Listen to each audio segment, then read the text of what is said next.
All right. Good morning, Chairperson, Member Garrett, staff, and attendees. The lobby is open and the recording has begun. Thank you, Dustin. Good morning, everybody. We'll convene the Board Caucus meeting for Tuesday, March 1st. It's March 2022. The first item on our agenda is an executive session for litigation review. The board's going to go into executive session to discuss legal matters relating to litigation or potential litigation to which the agency already is or likely to become a party. I anticipate the executive session will conclude at 10:20. What we'll do is, if it needs to go longer than that, I'll ask Dustin to come back to the meeting and let you all know we need a little more time. If it finishes before that, we'll come back, but stand at ease until 10:20. So you all have at least 20 minutes before anything happens again in the open session. So thank you for your patience. And with that, I'll just ask Board Member Garrett and Council to hold on, and we'll go into executive session.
Okay, hello everybody. It's 10:21. We're back. The executive session for litigation review has completed. The next item on our agenda is a quick legislative update. Things are coming to an end next week. And Chris Thompson, our legislative director, is here. And Chris, won't take much of your time, but if you want to take a sec to hit some of the highlights of where we're at and what it looks like over the next 8 or 9 days, that'd be great. Hello. Good morning, Mr. Chairman, Board Member Garrett. It is, we're 10 days out, so counting today, little less than 10 days till sine die. So I'll just touch on very lightly on the things that we're still tracking. The Department of Agriculture and LCB joint request legislation on cannabis testing lab quality standards is moving along. That bill, the House version is the one moving. 1859 was just approved yesterday in the Ways and Means Committee in the Senate unanimously, 24-0. We like that. So on it goes to Ways and Means. There's a new bill on cannabinoid regulation by Senator Kaiser, Senate Bill 5983, that has been introduced, and it is in Ways and Means with nothing scheduled at this point on that bill. The community reinvestment proposal from Governor Inslee is moving in the form of House Bill 1827. That bill was just passed yesterday out of the Senate Ways and Means Committee. Pretty close to a party line vote, but that legislation continues to move.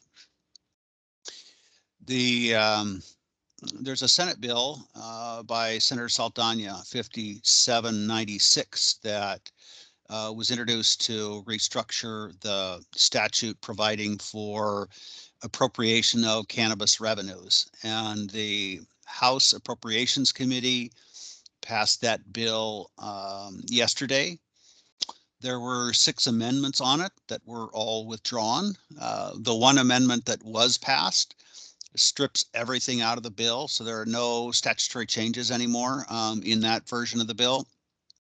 And all it does is call for a study by JLARC to look at, what the expenditures and the revenues have been, whether those are consistent with statute, and whether there is readily available information on this topic, and potentially some recommendations for increasing transparency. July 1, 2023 is the due date for that report. So a couple more cannabis bills. There's a cannabis retail store security bill. Oh, a hand up. Ollie. So that bill is now just a study? Yeah. Wow. Okay. Yeah, there were a bunch of amendments on it. I don't know the background on all of them, but they were all withdrawn except that one, and I didn't hear the discussion. I was following Ways and Means primarily, so I'll go back and look at what, if anything, would really be revealed in the public record on that. It might have been handled in caucus. I don't know. All right. Thanks. Mm-hmm. So the Senate Bill 5927 by Senator Honeyford is the bill addressing cannabis retail store security and safety. It has moved out of committee and is now in House Rules. It hasn't changed, all the way through. It still has both a penalty enhancement as well as additional reporting requirements from cannabis retail stores to our agency, and conversation between LCB and State Patrol about whatever issues emerge from the events and the reporting. And then What was that finally, bill number? What was that number again? 5927. Okay. And then House Bill 1210 is the measure that changes the term marijuana to the term cannabis throughout RCW and directs LCB to do so also in Title 314 WAC. There is also 20,000 in the budget for our agency to do that. That bill has now advanced all the way to the Senate floor. So it's on the calendar there in the Senate. A couple of alcohol bills are in play. One is House Bill 1359. This is a liquor license fee reduction, temporary reduction in the renewal fee for certain liquor licensees. That bill has been amended a couple of times now in the Senate. In the Policy Committee, they changed the effective date. It had been set to go into effect May 1st, and we pointed out that that would create a 1 month kind of, I don't want to, well, donut hole maybe, a situation where there'd be a license fee reduction in effect through March, and then back to the regular fee for a month in April, and then a reduction in effect starting in May. So to avoid that inconsistency, they changed the effective date to April 1. So now it would be April 1 when those 50% fee reductions would take effect. That was in Policy Committee. In the Fiscal Committee, they added several more license types to the impact of the bill. So wineries and breweries were not in the bill previously. Now they are. Beer and wine restaurants, taverns, a number of other license types. So what started out as fairly limited selection of license types that would get this reduction now is quite a bit broader. So that's what Ways and Means did to that bill yesterday, and they passed it out. And then the other alcohol bill is Senate Bill 5940. That would allow our licensees to contract to provide bottling and packaging services to other licensees. For instance, Senator King is the prime sponsor. That bill now is in rules. It's been it was passed by the Senate, it's now been through committee in the House, and it's in rules. Couple of quick comments on budgets. Both the House and Senate have now passed supplemental operating budgets. So they're ready to go into discussion of resolving those differences. A couple of highlights. The Senate budget was amended to include a $150,000 for LCB to conduct a study of cannabis retail outlets and the practice of assigning licenses by city. Also in the budget is $250,000 to convene a task force on looking at prevention of robberies at cannabis businesses. So LCB and a number of other entities are involved in that project. That's directed to produce a preliminary report December 1 of this year and a final report at the end of June 2023 with recommendations on how to prevent as much as possible this activity.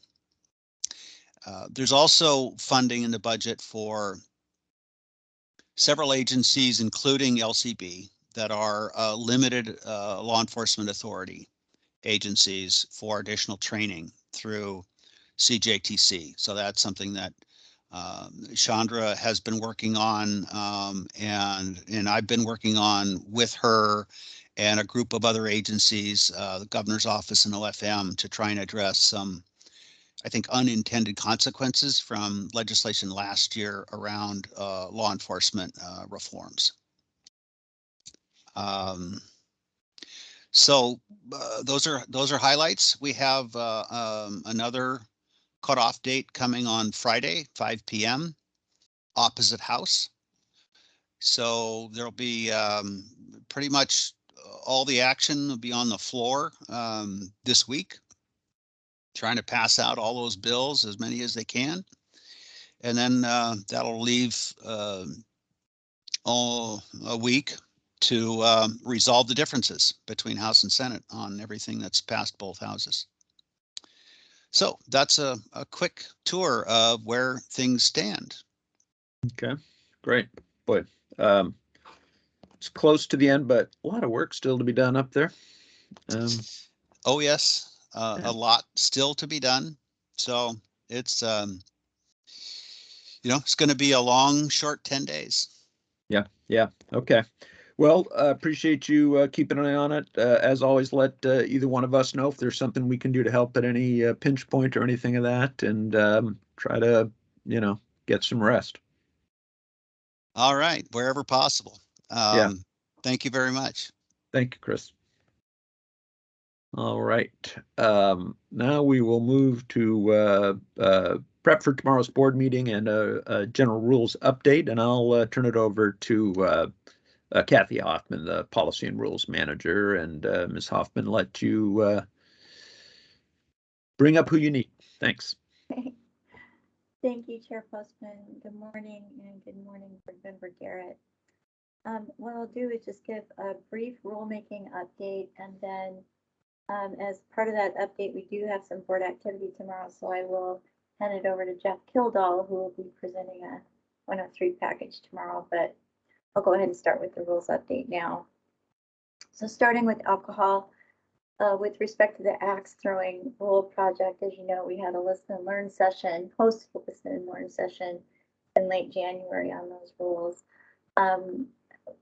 Took a look at the feedback gathered during the listen and learn session. We do have a draft CR 102 package that will be presented to you, or that's currently under review, but it will be presented to you right now under our current timeline on March 16th. So that would put the public hearing towards the end of April, about April 22nd, with the earliest adoption date of May 11th. So that project's almost ready to conclude. With respect to general rulemaking, and that's the electronic service rules that staff are currently working on, several internal meetings happening right now. At this point, it looks like we may be able to bring the CR 102 to you, the proposal, around the middle of April, so April 13th at this point, and that would put public hearing towards the end of May. So those rules are coming along. Jeff's going to talk about, so moving on to cannabis, excuse me, Jeff's going to talk about the 103 that will be presented tomorrow, but I wanted to provide a brief update on the social equity program rules. We are in the process of reviewing draft conceptual rules that we've put together. And this is with the idea that we will release those draft conceptual rules that stand up the social equity program next Monday on May 7th, when we announce our listen and learn session for that project that is currently scheduled for May 16th. Under that timeline, we could bring a CR 102 to you on March 30th, and that is my plan at this point, unless there are substantive changes that we need to make to the draft conceptual rules. That would set the hearing for mid-May, pardon me, May 11th. And so arguably we could adopt rules first part of June with an accelerated effective date. We also held an informational session on February 17th, the evening of February 17th, to just provide folks with information about the rule projects and all the engagement opportunities that we provide to folks. And that recording is up on our external website right now, and I think there's a reference on our social equity webpage to it as well. So questions on those before I move into the other pieces and then kick it over to Jeff. Not for me and not from Member Garrett, so we can move on. Thank you. Okay. So I'd just like to briefly mention 4 rules petitions that my team is working on. Jeff will be bringing our response to a petition with respect to a revision to cannabis rule that would require special labeling on vapor cartridges to indicate that the cartridge contained either indica or sativa. So we will have a response to that request. And I think Jeff is going to present that on March 15th, I want to say. Whatever Caucus that is. And that's in that petition, the only thing to be labeled on the cartridge? Yes. Okay, all right. The external packaging and other labeling, there was a request to just note specifically on the vape cartridge itself that it contained either indica or sativa. Yeah, okay, thanks. And then there was another rule petition received asking that the agency redefine building in our alcohol rules to include stationary food trucks so that those food trucks could serve beer, spirits, wine to go. So that petition response will be presented to you next Tuesday, so a week from today. And then additionally, we got 2 rule petitions after close of business yesterday that request the same change to 314.07.010. So that's the definition of building in the alcohol rules to allow the same activity. So we've seen kind of an uptick recently on rule petitions, but I just wanted to make you aware that those were out there. So I will, any questions on Can you combine all those food truck ones in one, or do you need to deal each one separately? Well, the petition that Robert will bring to you, the response that Robert will bring to you next week will be separate. But the other 2, I think we can combine because they came from the same person, the petition. Oh, Yeah, I think we okay, can great. do a combined response on that. Yeah. Good, thanks. Definitely seeing a trend there.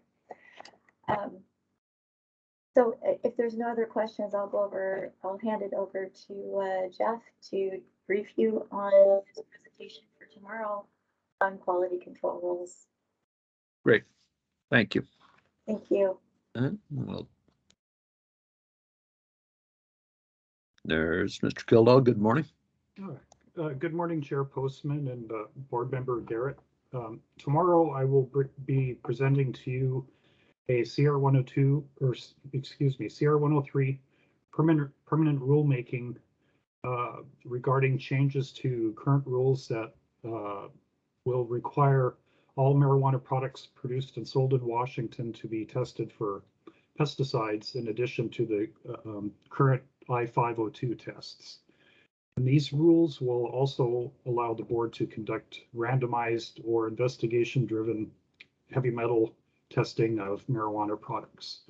And as you are aware, this has been a lengthy project that has involved a lot of stakeholder engagement and multiple rule proposals. We believe the rules promote the overarching goal of the board to protect public health and safety, and will help to ensure that all marijuana products sold within the I-502 system are safe for all consumers. And in addition to the mandatory testing for pesticides and the random testing for heavy metals, these rules include some revised sample collection and storage procedures, changes to the maximum amount of marijuana flower that may be represented in a single I-502 panel of tests. These rules eliminate the ability of labs to return unused portions of samples to licensees. It revises some of the guidance to labs regarding when to reject or fail a sample. It updates rule language regarding product testing, retesting, remediation. certificates of analysis and the referencing of samples between labs. And it also updates some of the lab reporting requirements for lab proficiency testing. The CR 102 for the marijuana quality control rules was approved and filed on December 8th at the board, after the board meeting. And the public hearing was held on February 2nd. We received 52 written comments on the rules and 20 comments that were received as oral testimony. So there were no changes to the rules that resulted from public testimony or comments. However, we have an amendment to the final rule that will allow for a transition period during which the post-harvest marijuana products that do not comply with the updated testing requirements may be sold or distributed during it, and there will be a reasonable amount of time set for that transition. So I'm looking forward to presenting it tomorrow, and may I answer any questions about the rules? Well, one, thanks again. I know this one has been long in coming, and appreciate the work you've put into this. I understand we didn't make any substantive changes between the 102 and the 103. I think what you were just talking about at the end of this, that sell down phase that we're doing, is in part, at least from this board member's perspective, we're trying to find ways to take some of those concerns and see on an implementation basis what we can do, and I think that does it. Could you also just talk briefly? There was some testimony and comments from the board about some ongoing work group or committee or something to continue talking about that. Is that anything we put?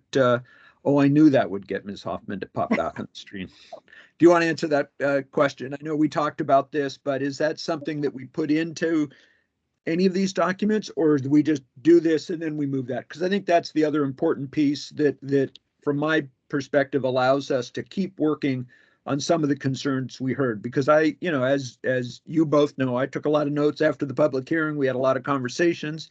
I appreciate everybody's openness to discussing them and hoping that ongoing piece continues it. So now I'll stop. Yes? I would say yes, Chair Postman. We are preparing to move in that direction.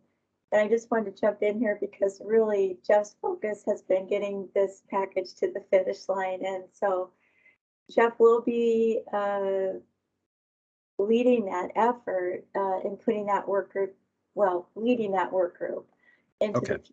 But I think at this point, what we want to make sure is that our focus is, first of all, making sure that the rules are filed tomorrow and that the effective date, they become effective on the date that they're required to be effective, consistent with the APA. And then also making sure that we're clear on the phase-in period.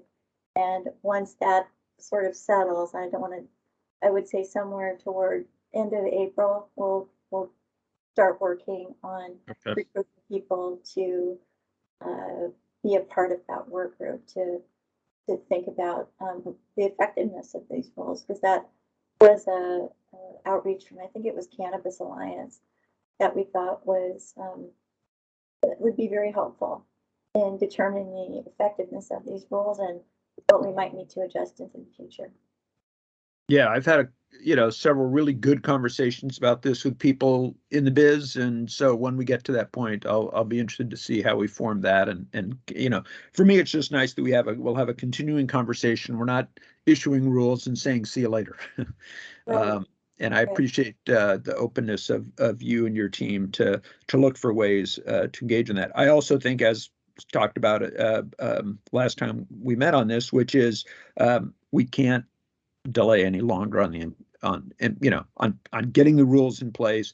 I think the sell down phase is really important too. I think that's just common sense. It's good, but we need labs to start doing, they need to know it's coming, and it's coming. Yeah, and I think the other thing, if I might offer, is looking at the efficacy of our rules. I think there's various ways that we do that, but I think this is a really public way that can really engage multiple folks from across our entire authorizing environment to make those kinds of evaluations, include Yes. consumers, legislators if they wish to join. There's just a whole variety of people that we could recruit to be a part of that work group. Yeah, good. Great point. Yeah. One Okay. other thing I might add, we learned yesterday that we now have 6 labs that are capable of testing for pesticides. Great. So one from the last time we reported out. Yeah. Okay. Good. See, I think got to keep driving this. I bet we'll see more before too long. That's right. So thanks for letting me interject. Yeah. Of course. Okay. Thank you. Member Garrett, any questions on testing 103? Okay. Mr. Kildall, will hand it back to you. Do you have more on the cannabis side? No, that's all I have for today. Thank you, Chair Postman. Okay, great. We'll see you tomorrow. Okay, thank you. And then, Ms. Hoffman, do we have any alcohol update from Andrea or Robert? Anything else? I don't think there are any other updates, although if I can take a moment here and just welcome Audrey back. Yes. She returned from parental leave on March 7th, or I'm sorry, February 7th, I believe, and we did not have a board caucus. I think it was on the 15th of February. Yeah. Audrey wasn't able to appear, so welcome back, Audrey. Welcome back. Thank you, Chair Postman. Thanks, Member Garrett. It's good to be back, and thanks, Kathy, for that. Absolutely. Be sure to thank your baby for sharing you with us and the LCB community. Appreciate that. I'll let her know. Okay, good. Thank you. Okay, great. Yeah, a lot of babies over there. So, Robert too. So, okay. With that, then, that's it for board meeting prep and rules update. We'll see you tomorrow for action on the 103. And now it's our last item, which is board member and executive assistant reports. Member Garrett, anything to add today? No, nothing to add. Okay, great. Nothing for me. Dustin, any last words? Nothing additional for me. Thank you, Chair. Okay, great. Appreciate that. Thank you, everybody. We will adjourn the board caucus for March 1st, 2022. We will be back tomorrow at 10 a.m. For the biweekly board meeting. So thank you and see many of you then.